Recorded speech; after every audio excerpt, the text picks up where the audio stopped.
पाठकों, पिछली श्रृंखला में हमने देखा कि पथिक अपनी पत्नी को छोड़ करके उससे यह कहते हुए कि मैं इस अनमोल जीवन को व्यर्थ नहीं गंवाना चाहता, कौड़ी के मोल नहीं बेचना चाहता, यानी कि मैं अपने बहुमूल्य जीवन का सदुपयोग करना चाहता हूँ, उसको सांसारिक जीवन में बर्बाद नहीं करना चाहता हूँ।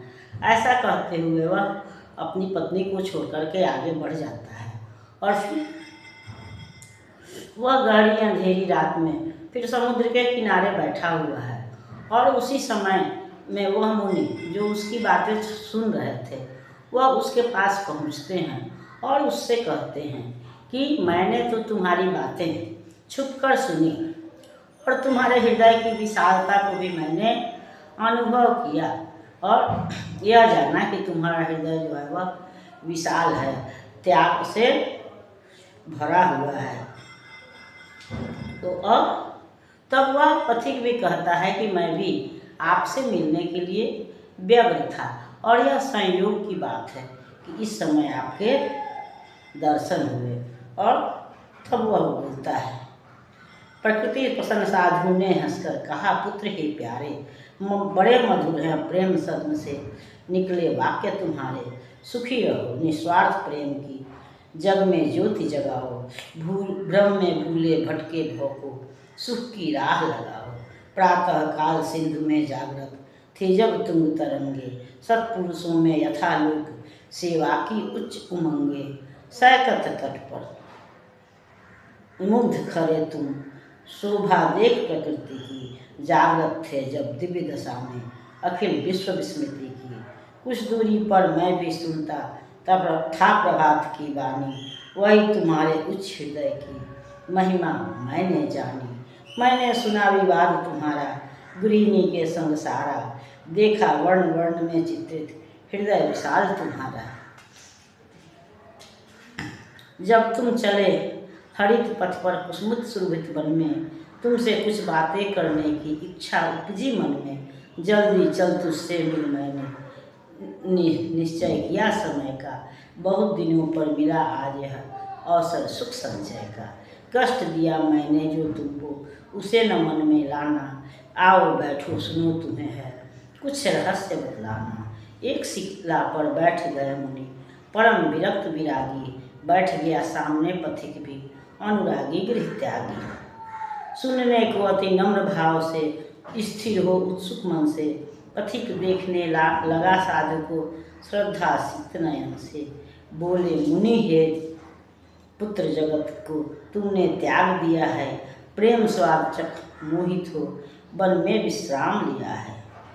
मृग माला विहरित कल कोकिल, पूजित कुस्मित वन को, ललित लह रहे लता लसित अलिमुखरित कुंज भवन को। तृण संकुल हरित वसुमती गिरी, लहर उदधि नभ धन को, देख हुआ कौतूहल अति आश्चर्य तुम्हारे मन को। देख जिन्हें निष्पंद हुए हो त्याग कर्म संगर को, हुए तुम्हारे लिए कभी स्थिर वे भी क्या पल भर को।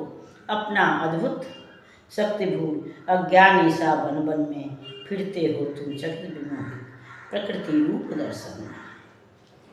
तो वह युवक जब साधु से कहता है कि मैं भी आपसे मिलने के लिए व्याकुल था, आप अच्छे समय में आए, तो वह साधु वह मुनि उससे कहते हैं वही बात जो उसकी पत्नी ने भी कहा था कि तुम तो प्रकृति के पीछे भाग रहे हो, लेकिन प्रकृति भी क्या कभी तुम्हारे लिए रुकी है।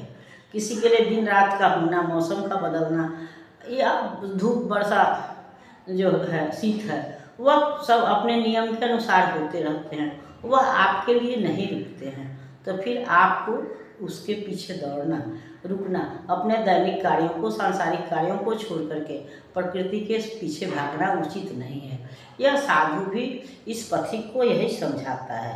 वह कहता है कि तुम्हारी पत्नी से जो संवाद हुए वह मैंने सुना और तुम्हारे मन की भावनाओं को भी जाना, और तुम जो पत्नी से बातें कर रहे थे वह सुन करके, तुम्हारी भावनाओं को जान करके मुझे लगा कि मुझे तुमसे मिलना चाहिए, और यही निश्चय करके मैं तुम्हारे पीछे पीछे चला आया।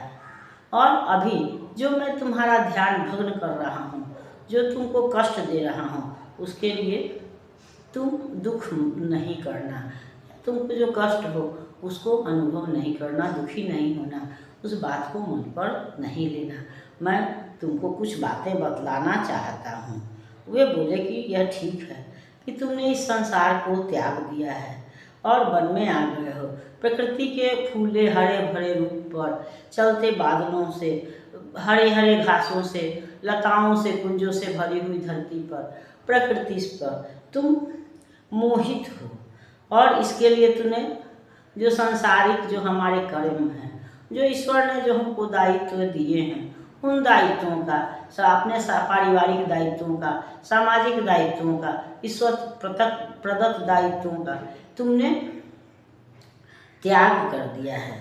लेकिन क्या तुमने कभी देखा है कि यह प्रकृति तुम्हारे लिए कभी रुकी है? वह कभी न दिन रात का होना रुकता है, न मौसम का बदलना रुकता है, न फूलों का खिलना रुकता है, न पत्तों का झड़ना रुकता है।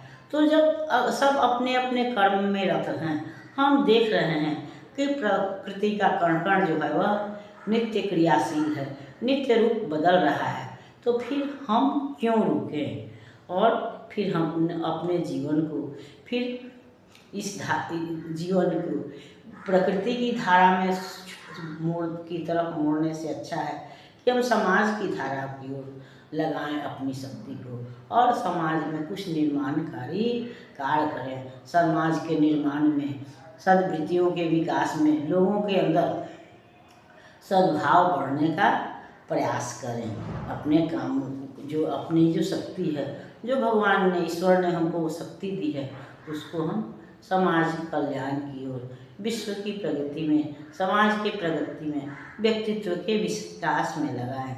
ऐसा मुनि जो है वह उस युवक को समझाते हैं और उदाहरण के लिए फिर वही कहते हैं कि सूर्य है, चंद्रमा है, प्रकृति है। जब सभी अपने अपने काम में लगे हैं तो मनुष्य के लिए भी यह उचित है कि हम अपने कर्म पथ पर आगे बढ़ें। जिस धरती पर हमने जन्म लिया है उसके प्रति जो हमारा कर्तव्य है, उन कर्तव्यों का पालन करें, यानी इनके विकास में, समाज के, व्यक्तित्व के, प्रकृति के विकास में अपना महत्वपूर्ण योगदान दें, अपनी भूमिका निभाएं।